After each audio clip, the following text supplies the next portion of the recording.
Am I letting them in? I already did. Oh, okay.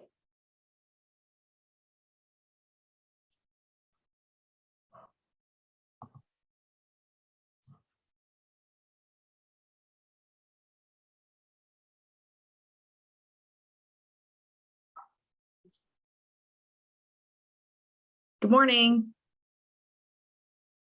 Morning. Good morning. The heck? Good morning. Good morning. Good to see everyone. Happy Thursday. We'll just give a few more minutes for everyone to log on. We have a good group joining us here this morning, so take about 5 minutes, make sure that everybody gets into the Zoom room.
If everybody wants to take a minute to introduce themselves in the chat box, that would be great. Tell us your name and what organization you represent. And I see Dan has taken the lead on that. So Smokey here in GP today too, Dan.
Okay, so it's just after 10 o'clock. We're going to give it a couple more minutes to make sure that people can join us. Still some people logging in.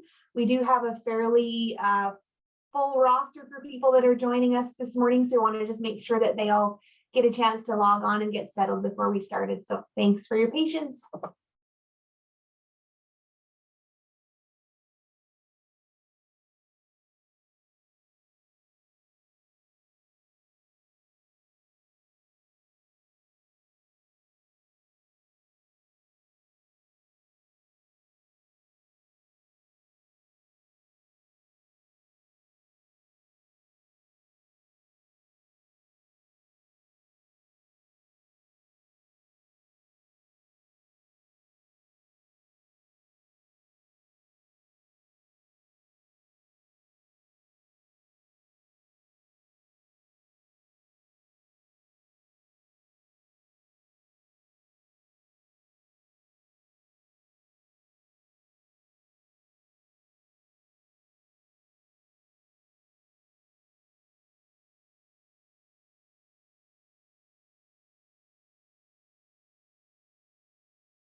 For those of you that are just joining us, if you could please introduce yourself in the chat box. We'd love to hear what organization you're from.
Okay, good morning, everyone. My name is Laura LaValle. I'm the CEO of the Northwestern Alberta Foundation. With it being 10:05, we're going to get started and just allow people to join us as they need to this morning.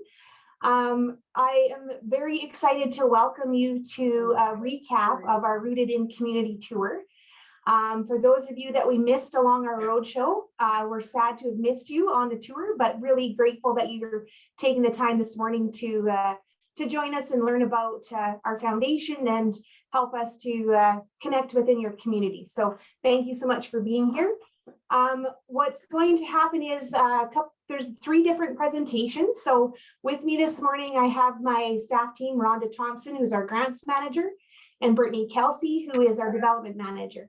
So I'm going to start us off with a little bit of information about our foundation. I'll hand it over to Rhonda and then to Brittany. And then at the end, we're happy to entertain any questions that you might have. Really hoping to have an open dialogue. And if you have questions that you'd rather not air out in the Zoom room, we're certainly welcome to you guys to connect with us afterwards. So without further ado, I'm going to share my screen and we'll get started.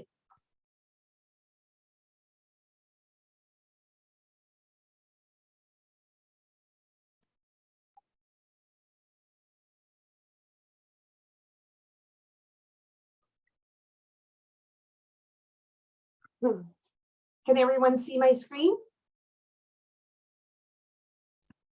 Yes, I can. Awesome. So throughout the presentation, if you have questions, feel free to write them in the chat box as you think of them. That way we won't lose track of your thought and we can make sure that we address the question at the end of the presentations.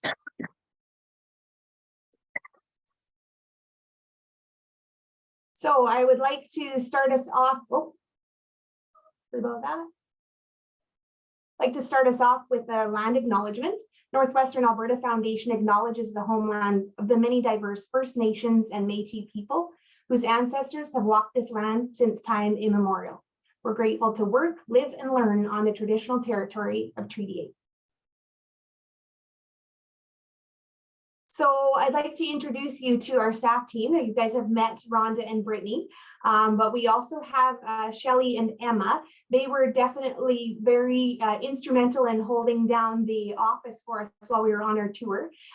So we have a fairly small team, but we're mighty, and we certainly feel like we have really a privilege to work in the areas that we work in. And we each have different areas of support for the foundation, but we work very collaboratively. So if you ever need something, call, contact, email one of us, and we'll be certain to give you a hand. Like most nonprofits and charities, we are governed by a board of directors. This is our slate of directors for 2023 and 2024. We're very pleased to say that we have a very diverse board in that we have a lot of different skill sets and backgrounds and perspectives.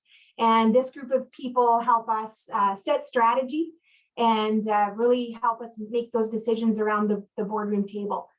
We do have, accountants and lawyers and teachers and business owners. We have communication specialists. We have engineers. We have people involved with emergency response. So we do feel like it's a very well-rounded group of people, and we're certainly proud to work under them. So back at the end of January, we had a strategic planning session, as many community organizations do, and it was important to us to revisit our mission statement and our vision. This is something that hadn't been done for a long time, and we had spent the last couple of years really focusing on our efforts to support the pandemic, and it was time to really look at who we wanted to be in our region. And so collectively, our board came up with a new mission statement. We reimagine community by inspiring generosity to create lasting legacies and responsive impact within our community. So it's really important to us to be responsive. So you'll see it highlighted there because that's really key to how we want to show up in our region. And that's partly why we wanted to engage in this tour, is to make sure that we can get out into the communities and see what's happening, talk to people, put faces to names, and really interact with the people in Northwestern Alberta. So this is our region, and as you can see, we have the top corner of our province. We have probably one of the largest geographic community foundations across Canada. We cover a lot of areas, and it's really important to us that no community is left behind. Regardless of the size, structure, we know that there's a lot of awesome things happening in a lot of small communities. We make it a priority to connect with all rural areas, Indigenous communities, remote regions. No area in Northwestern Alberta is off limits to us. We really want to be able to support wherever we can. We work with municipalities, other community organizations, Rotary clubs, businesses, all of those things to help us be informed about what's happening in your area.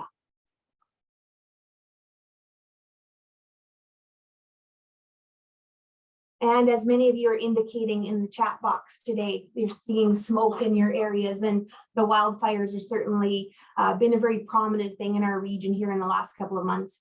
Our foundation has what we call the Northwestern Alberta Emergency Recovery Fund. And about a year ago, we entered into a partnership with GPREP, which is Grand Prairie Regional Emergency Partnership. And our part of the deal there is that we would facilitate monetary donations. So we recognize that sometimes material donations can be problematic during emergencies, just because of the logistics and storage and disbursement and all of those things. So GPREP asked us to be able to facilitate monetary donations and then later disperse them out to communities as needed. So we are currently still collecting money through this fund, and we have implemented a plan to disperse these monies into the communities that were most adversely affected during the wildfires. You'll see more on that next week if you're part of a municipality. We're going to be issuing an application link that will allow your municipality to tell us what the needs are in your region, and then we hope to be able to support with some funding that has come in from corporate and individual donors throughout the last 2 months.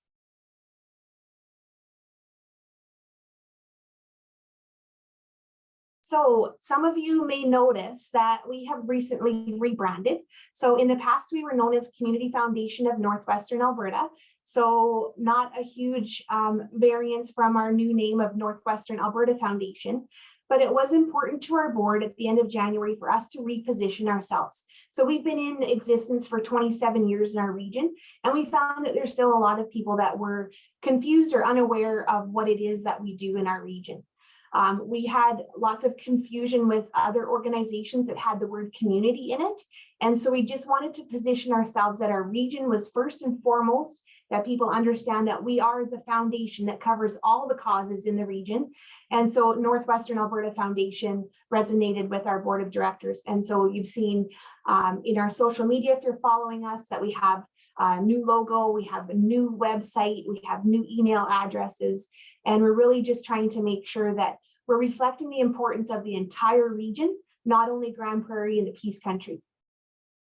So our foundation has grown a lot and evolved over the years, and we want to make sure that our brand is reflecting that impact.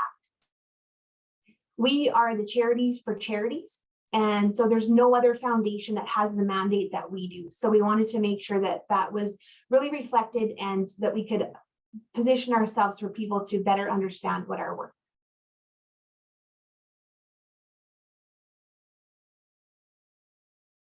So next, I just want to talk about the way our foundation works. It's kind of a complex business model, but hopefully this provides some clarity. So we have sort of two wheels to our work. We have funding and we have impact. So let's say that you are interested in creating a fund. Anybody can create a fund. You don't have to have a certain amount of money. You can build it up over time, and you can tailor make that fund to align with what your philanthropic goals are. So let's say that you were interested in supporting youth in your community. You could create a fund, you could name it whatever you might like, and you could direct that money to go to a certain thing in your community that was near and dear to your heart. Over time, you could build that up, you could create an annual donation, monthly donations, and eventually get that fund up to the granting threshold, which is typically $10,000. We have 180 funds approximately that are held here at the foundation. All of those monies are pooled together into an investment portfolio, which currently sits at about $10 million. So all of that is exposed to the markets, and every year we are able to grant back a portion of that investment income into the community. So if you're wondering, where does this grant money come from? It comes from that pool of money, and that's how we are able to create the impact. So we have the funding that comes from those 180 funds, and then we have the impact that where we're able to grant that out to communities and hopefully affect change. We cannot have one without the other. So we have to be able to say to potential fund holders that we have our finger on the pulse of what's happening in our region. We can best advise them on areas that deserve their philanthropic support. And then secondly, we can show our community groups that we have and we care about what's going on in their community, and we may have funding that would support that. So Brittany and Rhonda are going to go into each of these things in more detail, but that's sort of a high level overview of what our foundation does. This is just a snapshot of us doing the work that we love the most. This is the check presentation pieces where we get to actually give money out to those communities. There's lots of different opportunities that we've had to do that over the last couple of years, especially with some of the federal funding that we've had. But it's really, these are the best days for us, for me and my team. So we're hoping to be able to do more of that. So I also wanted to make sure that we touch on the additional resources that our foundation offers. We are a funder, but we believed that we are much more than that. So we have additional resources such as board development. It's really important to us to make sure that boards are functioning well across the region. It's in our best interest to ensure that community groups are high functioning, board directed, to make sure that there's really good policies and governance and things that are happening above board and keeping things on the straight and narrow. We know that in community groups, community organizations, people have huge hearts. They really just want to be a part of something. They want to give their time. They care about their community. They care about the cause. And sometimes they just don't really understand what their role is. Maybe your board just needs a little bit of restructuring. Maybe you just need clarity of roles. That is something that we do. And so we have lengthy experience with working for non-for-profits. We all volunteer with community groups outside of our work. And so we want to be seen as a resource to support you with that, whether that's a conversation with just you as a leader of an organization, or it's a workshop with your board. We are here to help with that. We also have lots of information on other funding sources. So if we are unable to fund your project or program, we may have ideas on who else may look at it. So please give us a call, an email, make sure that loop us into that and consider us a resource for other funding as well. I did briefly chat about access to federal funding.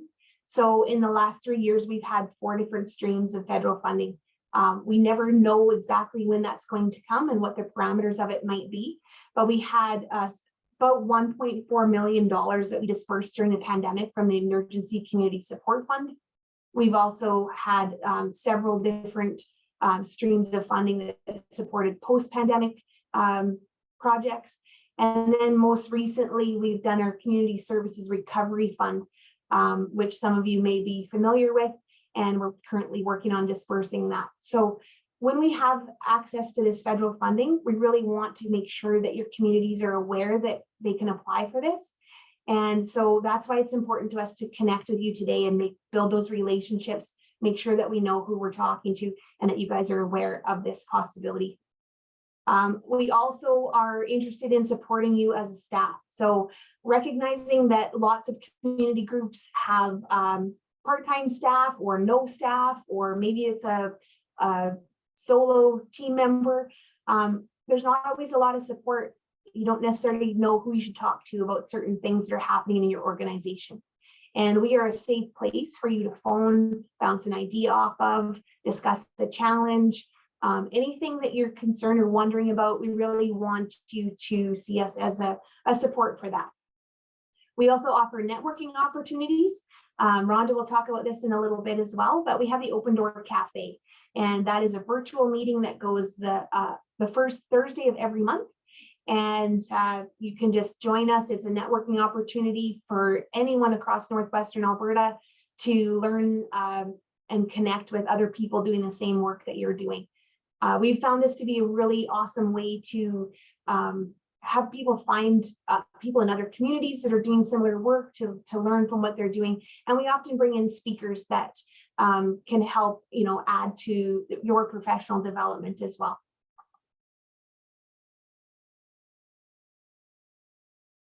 So the Rooted in Community tour was an idea that was sort of born from our rebrand. And it was important to us to make sure that we, as I said, got out into these communities.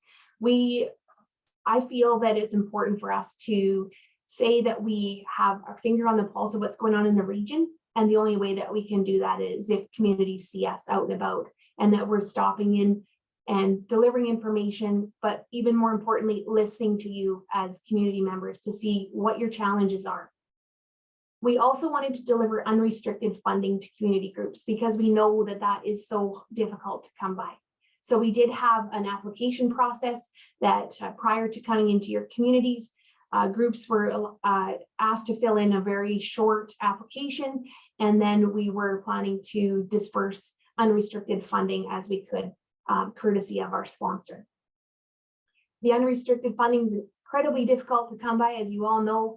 Most of our funding streams are very connected to several parameters and lots of direction on how it needs to be spent. So this was an opportunity for us to say, we know the good work you're doing, we trust the work you're doing, and if you need a small amount of unrestricted funding, we were looking forward to showing up with money in hand. We also wanted to network with community service organizations, which was a really huge benefit to us.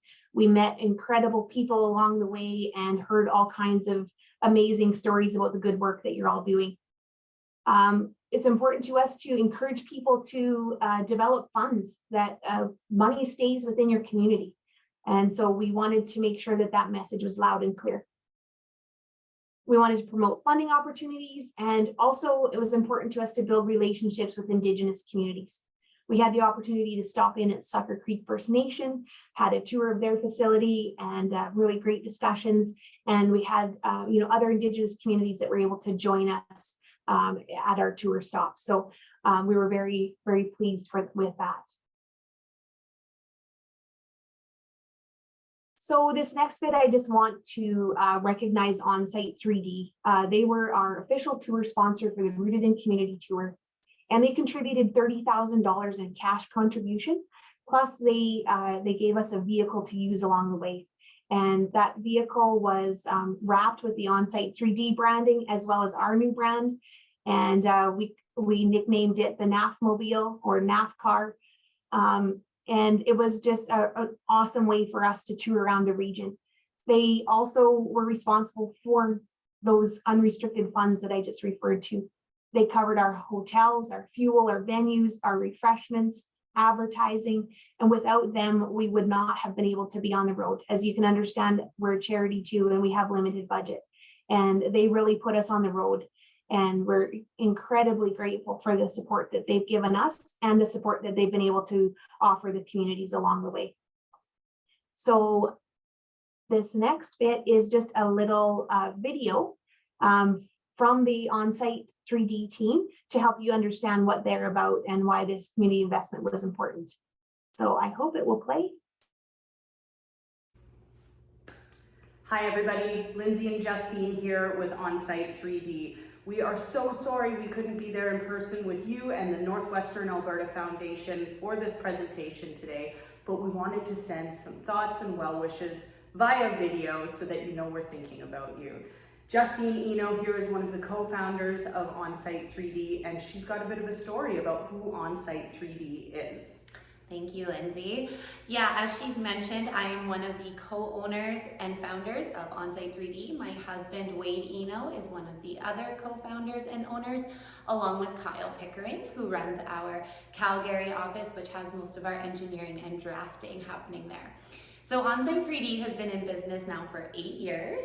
We are an Indigenous owned business, and my husband, Wade, and I are both proud members of the Métis Nation of Alberta. Our business started in Red Deer, Alberta. That's where the idea began. My husband started out as a pipe fitter, and he found a new niche technology that he just knew he had to bring into the industry, and he knew it would revolutionize the industry. We started, as I mentioned, 8 years ago, and we started startup style in our basement. From there, we worked our way into a shop in a little office in Red Deer, then to a larger fabrication shop. And 3 years ago, my husband decided to move our fabrication division to Grande Prairie in the Peace region. And then 2 years ago, so a year after the business was here, our family moved as well to Grande Prairie. So we are 48% Indigenous staffed and very proud of that. A huge thing at our business that's really huge, and it started when we first started, was the culture and environment that we would provide at On-Site 3D. So we are very family focused from day one. Wade and myself do have 2 daughters, so we know how important family is. And we wanted to make sure that every employee that comes in our doors is made sure to feel like family. So we strive for that family feeling, the diversity, the inclusivity, the creativity, and especially opportunity with all of our staff and our contractors. As we are bringing new technology and software into the industry, we are so pumped when people want to learn that and they want to continue their education in their field. And we are always so happy to support that within our business. What else can I say? Oh, health and safety is so important at On-Site 3D, and I just cannot express enough how you guys are leading the charge in making sure that everyone is looked after at On-Site. Yeah, just as the culture of like family and all of those things are so important, along comes the safety and the mental health aspect. You spend most of your days at work. So we want to make sure that we're taking care of all levels of our employees, and that starts with safety. So all of our vehicles are a large fleet that's traveling all over the Peace region and central Alberta. We want to make sure that all of those fleets are being tracked. So we track them for safety with speed and seat belts, all of those fun things, as well as having lots of safety meetings, whether they're internal at our shop or external out on our job sites. We're staying on top of that and following the motto, Take 5, Stay Alive. That is huge with On-Site, and it just simply means, as it says, you take an extra 5 minutes, slow it down, double check your work, and stay alive, save an injury, all of those things that are so important that everyone goes home to their families at the end of the night. And then along with that comes the mental health aspect. So we really focus on just being understanding and being human. So we will understand a bad day happens. We understand everyone has issues, everyone has problems. So just bringing in that culture of openness that I mentioned before, of being open to talk about our problems and just having that safe and secure environment to do so. You know, Wade and Justine Eno don't just talk the talk, they really walk the walk with their principles and values behind Onsite 3D. And I had the opportunity to join their team as a community ambassador after we met 2 years ago when they moved to Grand Prairie. And being a part of this project with the Northwestern Alberta Foundation has been such an honor, watching this incredible company make their mark in the Peace region and give back in such a generous, caring, thoughtful way. One of the biggest parts of this tour is because of their own history, their own stories, where Wade and Justine, they had access to these kinds of things as kids. And so it's been really cool to be a part of this project of giving back. Can you elaborate a little bit more on Wade's history? Yeah, so my husband grew up in Central Alberta, and he is no stranger to using charities, but is so grateful for them. So he grew up with a single mom who worked her butt off to give everything she could to her children, and she did. But of course, you always need some help. So those charities were always there, whether it was the food bank or the Christmas Bureau, whatever it may be. My husband has wonderful memories of using those charities in his past. And as well as he has an older sister who was born and she contracted spinal meningitis when she was 16 days old. She was given a year to live, and she just celebrated her 39th birthday in April. She is the light of all of our lives in our family. She lights up the room. But he just grew up knowing the importance of volunteers and of charities and of community. And now that we're able to be in a place where we can get to give back and be on the other end of that wheel, it feels like the best thing to do. It's the right thing to do, and we know that this is exactly where we need to be. So when the Northwestern Alberta Foundation came to my husband with the idea of the Rooted in Community tour, it was a no-brainer. It's how do we make this happen? Because it's exactly what we want to cultivate in our internal business, and just bringing it out to all the communities and showing all of you wonderful people what we're about and what we truly means everything to us, and that is the heart of our business. So. Onsite 3D is innovative, they are driven, they are breaking all the molds that they can as far as how traditional business in the oil field has been done, and they are creating opportunities left, right, and center. They are the company to work for, and they create so many different avenues and pathways to bring in the next generation, to teach for their employees to learn and grow. They have a very competitive benefits plan. They take care of their employees' mental health. They give back to the community, and they are just absolutely the kind of company that I am thrilled to be a part of. So thank you to the Northwestern Alberta Foundation for inviting Onsite 3D to be the title sponsor of this tour. We couldn't be more thrilled to be a part of this initiative, and we thank you very, very much for your time today. Thank you so much. I hope you all have a wonderful rest of your day, and thanks for listening, and thanks for being with us.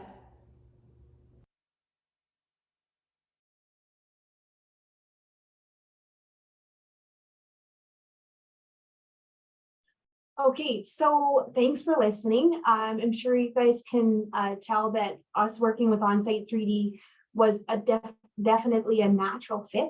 A lot of their values and their interest in community investment really was a huge support to us.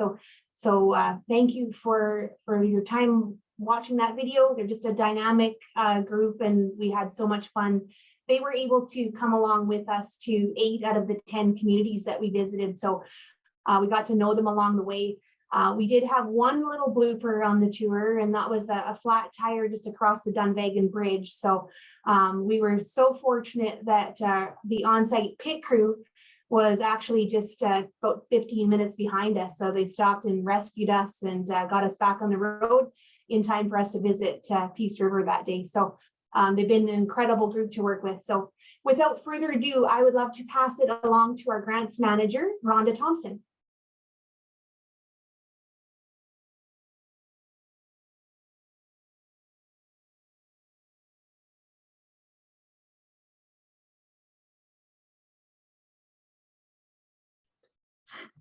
First time doing this on Zoom. It's kind of fun for us.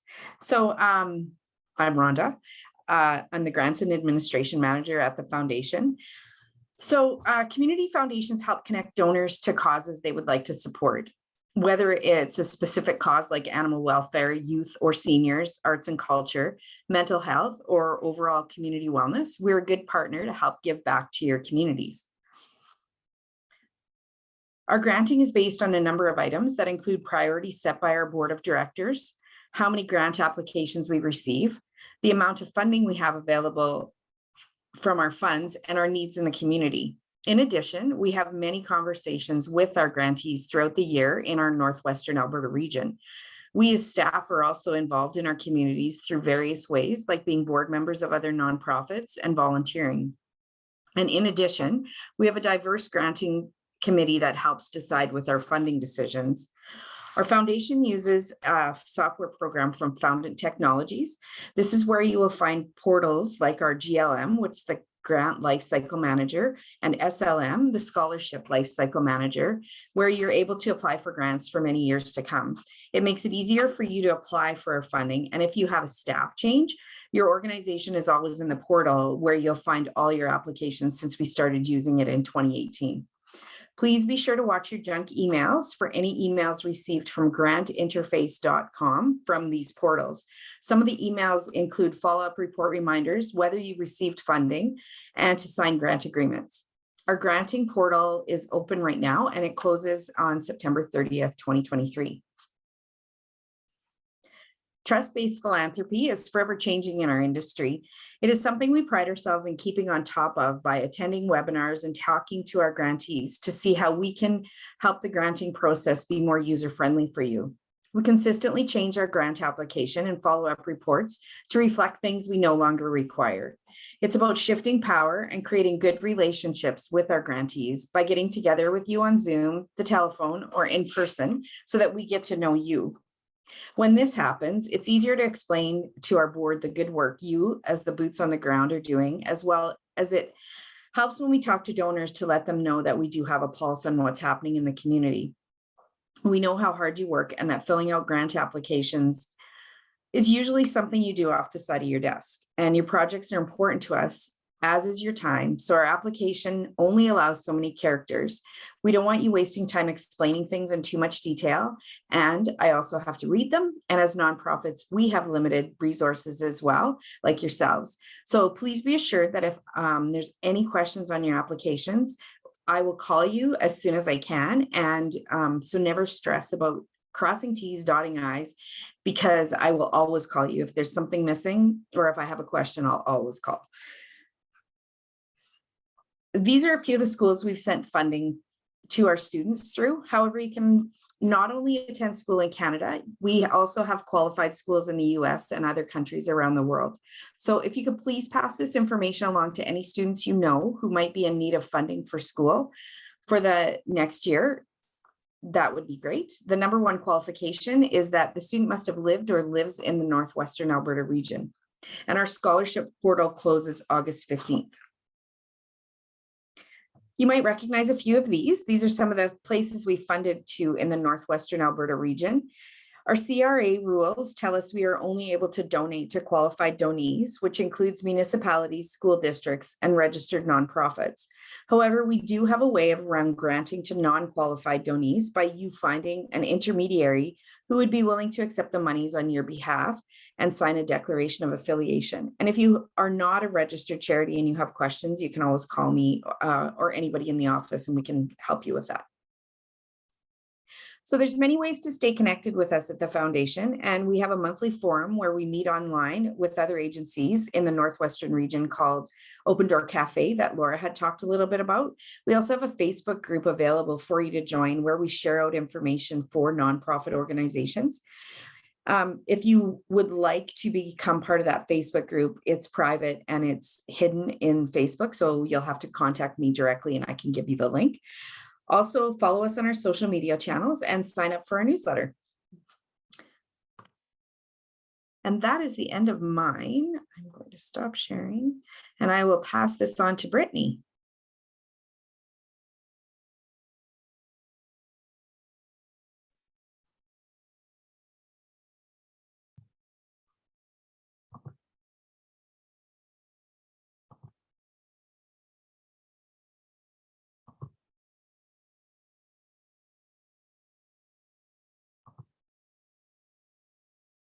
Hey, can everyone see the screen?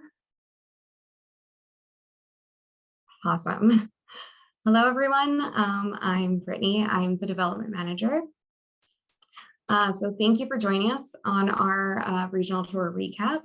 Happy you could all make it. As Laura mentioned, I'm the manager of development, and I've only been with the foundation for almost a year. I started in August of 2022. And I'll be honest, when I first started with the foundation, I didn't really know fully what the foundation did or how it operated. So I'm really excited to kind of scratch the surface on the development side with you today. So who can start a fund? An individual or family, a company or a business, a charity, or a community organization? What can you donate to a fund? You can donate cash donations, public securities, life insurance, bequest, or retirement funds. So we have three main types of funds at the foundation. We have our permanently endowed, which is the main one. Then we have our temporarily endowed and non-endowed to better serve our communities. Our permanently endowed funds are held in perpetuity and invested in the foundation's portfolio. Once a fund is at a granting level, the foundation grants all the returns. We have many different subtypes of funds, from community impact to scholarship to field of interest. The image of the young man in his graduation photo is Mason Lockram. Mason was extremely passionate about creative writing and literature. He wrote his own book at just 14. Avidly studying and developing characters, brainstorming plot development, his imagination had no bounds and was always alive with ideas. After being taken from this world too early, his family wanted to honor his life passion by creating a legacy fund for him. The Mason Lockram Creative Writing and Reading Fund. This year will be the first year his fund will get to grant out to support creative writing and youth initiatives. We also have regional community funds that are a partnership with the foundation to build legacies in their community, to support emerging needs, to support future opportunities, all within their community. The Frank and Agnes Loveson Legacy Fund is a donor advised fund that supports the region and causes that were important to them forever. Frank and Agnes met and fell in love and were married within a year. They moved to Peace River in 1962, where they raised their 4 children. They attended all school and sporting events, with Frank often coaching. Agnes was Frank's biggest supporter. Frank and Agnes passed almost within a year of each other. Their legacy lives on through their fund, with their children taking the active role of fund advisors, continuing to support the community that they grew up in. Our Sexsmith and District Community Foundation is one of our volunteer-led community foundations in Northwestern Alberta. Through their community foundation, they have funded projects supporting their community heritage, and they also put on a really fun golf tournament every summer that supports all of their region. Capital funds are a new type of fund at the foundation. With the recent downturn of the economy, the foundation realized the need to grant more and hold less in endowment. Capital funds are great for those who may wish to make a substantial impact within a set period of time. One of these new funds is the MNP Community Forward Fund. Working together with MNP, we can create a difference in lives of people and strengthen our communities. As my amazing colleague Rhonda mentioned, we utilize a system called Foundant. This technology also allows us to have a fund advisor portal. Through this portal, we can showcase transparency to our fund advisors. And as you can see through this example, you can access your fund in real time, see your annual fund statements, access your direct donation link to your fund, update any personal information. This is supplementary to our communication methods, and if this isn't for you, that's okay, we'll continue in your preferred method. So after being with the foundation for almost a year, I now realize that anyone can create a fund and make an impact in their community, and that the foundation is unique in its ability to be able to provide that. I am starting my own fund now. It will be a field of interest type of fund to support child literacy and sport. I will be utilizing this to showcase to my amazing 6-year-old daughter about philanthropy and giving back. I want her to be successful in her future and teach her about the benefits of making a difference and to be a future that supports the next generation. Thank you.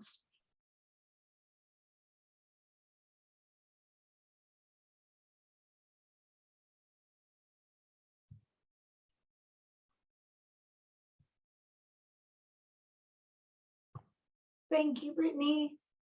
Thank you, Rhonda. I guess that concludes our formal part of the presentation, and I would really love to open the Zoom room for questions.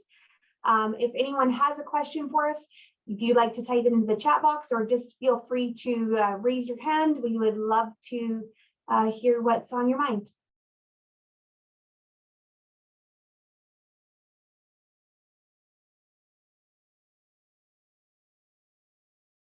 I see Karina has her hand up. Hi, sorry I can't put my video on. I'm afraid I'll lose you if I do. But yeah, so how would a student get a hold of you if they were looking at applying for part of your grant if they're wanting to do post-secondary? That sounds like a question for Rhonda. So what they can do is they can go to our website, and under there's a place there for scholarship where you can apply for your I'm not even like explaining this very well. It's like I have a new mouth today. Anyways, on our website, there's a space there for scholarships. They go under there. It gives you a little bit of information, and it'll take you to the portal where you can actually apply for a scholarship. If they have any questions, they can also contact me, Rhonda, RHONDA, at nafgives.com, or they can call the office.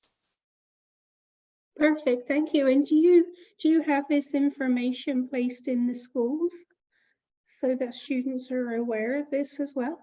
We contact schools and on a regular basis. So in universities, colleges, and that kind of thing, it doesn't always get down to the kids or to the students like we'd like it to. Teachers don't always get that information to them. Okay, well, we'll see how we can improve that for you. Thank you. You're Thank welcome. Trina. Hi there. Can you explain a little bit more about the granting opportunities that are available for communities right now? Like you said that there is one closing here this fall. Can you talk a little bit more about that specific incentive for that grant? Or is it open for multiple things? So the way our granting process works is, as I talked about, there's 180 different funds, and those are earmarked for different areas of support. So we open our portal each year May 15th, and it closes September 30th. And so we're asking for applications right now for community groups to submit for their funding needs. And then the way that it works is, after those applications are received, it's sort of like us piecing a puzzle together where we need to match the funds to the requests. And so this amount varies year over year, as it's dependent on market performance, and it's also dependent on what the asks from community groups are. So that's currently open. The deadline is September 30th. The link to our portal is on our website, nafgives.com. And Rhonda is our grants manager. She is a wealth of knowledge. If you have questions or concerns, just wondering, is this a good project? Does this fit? What would strengthen my application? Please reach out to us. We want to make sure that you're successful and that you're able to access the funding. Thank you. Laura, there's a question in the chat box from Dan, and he said, I think you explained it to our fellow counselors that attended in person, but what about the scholarship portal, but what percentage does the foundation require for admin costs? Yeah, great question, Dan. Thanks for that. So the way that our foundation operates is we don't receive any government funding for our own administrative expenses, but we do take a 2% administration fee from the funds that we hold. So anyone that is creating a fund with us, there is a 2% annual fee. that comes off the fund that supports us doing the work that we do to make sure that the funds are managed correctly and that the funds are dispersed as wished. Does that answer your question, Dan?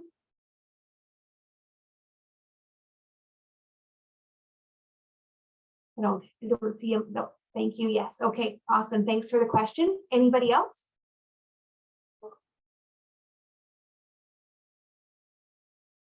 Yes, it does.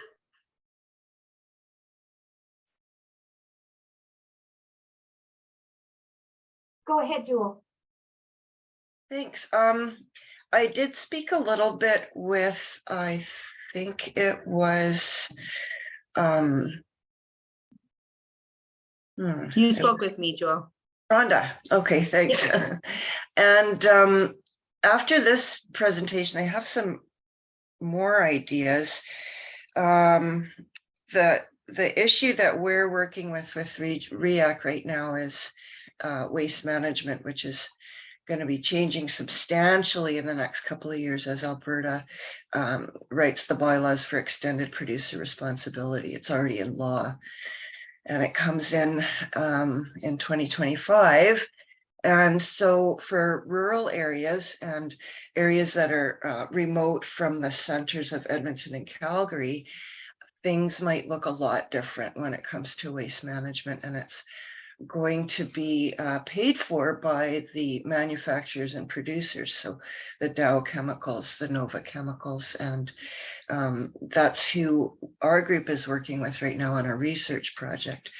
But what I'm thinking now is, instead of applying for a grant, what if we started a fund and invited participation from those larger entities to build up capacity in rural, remote, and Indigenous communities, because we're going to need it. It's going to be a whole new world after April 1st of 2025. And yeah, I don't really know how prepared municipalities are for this change, and especially First Nations. I've been doing some community outreach already, and there's some issues. For instance, the manufacturers and producers are expecting to meet the financial recycling responsibilities that have been held by municipalities up to the standard of the end of November of 2022. So whatever you had, whether it was recycle pickup, garbage pickup, recycle drop off, in theory, they're going to be paying for all of that. However, a lot of First Nations and settlements are still ramping up their recycling programs and their waste management excellence. So, you know, we'd like to dispute that deadline, that arbitrary deadline of November 2022 for First Nations, Métis settlements, and rural and remote communities who are still ramping up. I think so, Jewel, I think that your idea of creating a fund is a stellar idea. A lot of times communities can create a fund to help solve a problem. And that might be, you know, the avenue that you're looking at. We'd certainly be willing to look at those opportunities with you. And as Brittany discussed, there's lots of different options for fund development, different types of funds that allow you to have access to the funds at different times and that sort of thing. And yeah, I'm sure that Brittany would love to have more discussion with you on that.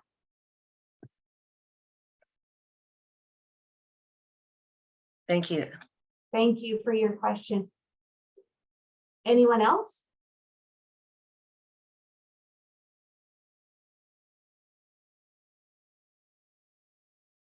I guess the other thing is we have a couple more minutes, and I'm just, you know, part of what we wanted to do on the tour was to listen to what's going on in communities. So if anyone has, you know, a key prominent issue or concern or a victory story that you might want to quickly tell us, or even enter into the chat box, we certainly would love to hear that too.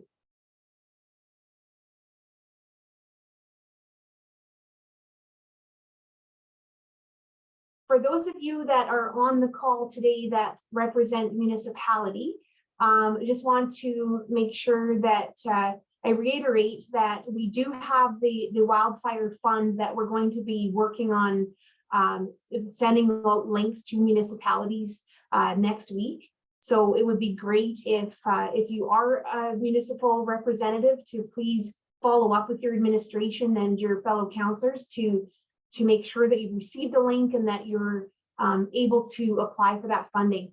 We have some of our donors that have specified which communities they'd like to support, but we have several others that have not, and we want to make sure that we're well informed when it comes time to disperse this recovery funding.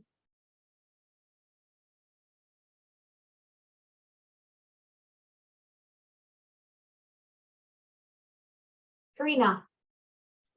So do you reach out to municipalities so they're aware of the NAF? Yes. Yeah, absolutely. And that was part of our efforts along the tour as well. So we talked a lot with some of the municipalities in the 10 communities that we're at about the wildfire recovery fund that we do have.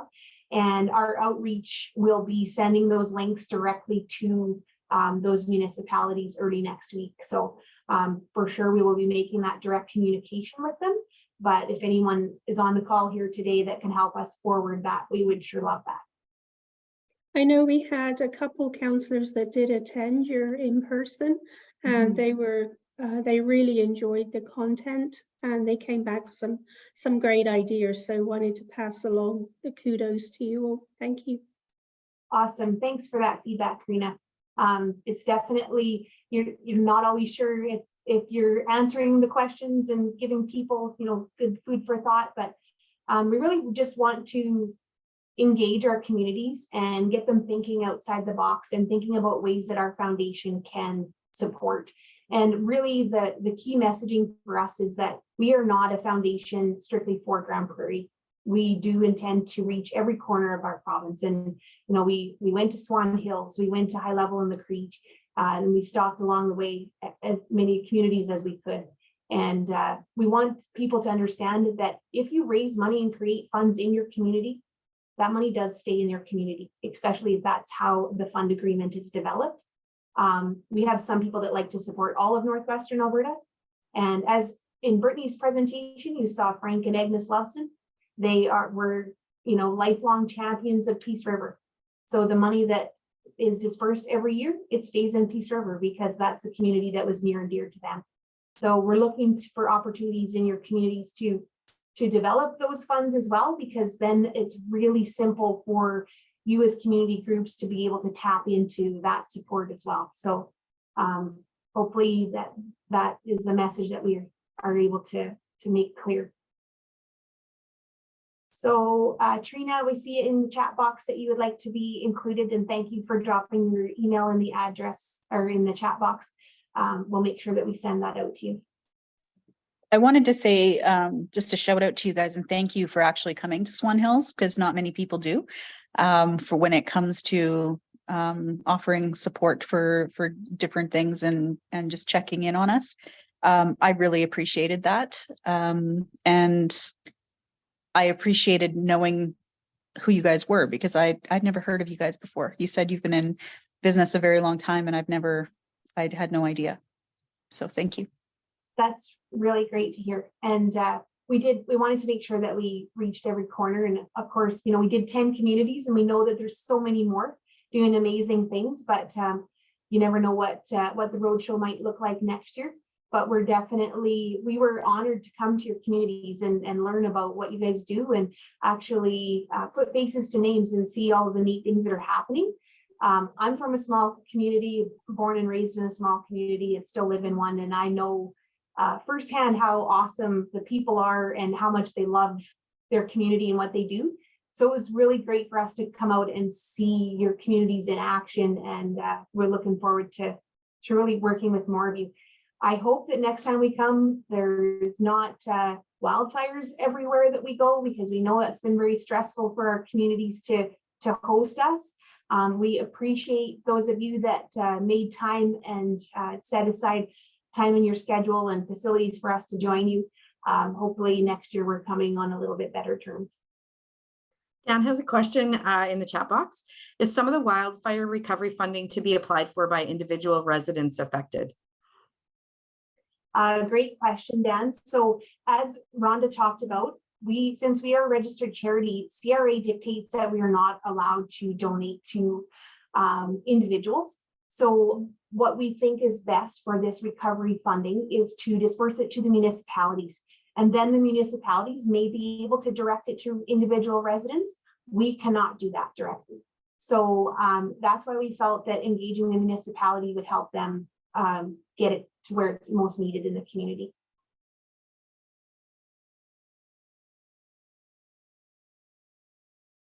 Any other questions? We could talk about Northwestern Alberta Foundation all day. It's certainly something we're all very passionate about, but I recognize that we're here to the top of the hour, and I'm very appreciative of you guys joining us today. If you have further questions, please reach out, and we're certainly keen on creating relationships with all of you. So appreciate the hour that you spent with us, and look forward to connecting again. And yeah, have a fantastic remainder of your summer. Thank you so much. Have a great day. And thank you for all that you do for the region. Thanks, Karina. Bye.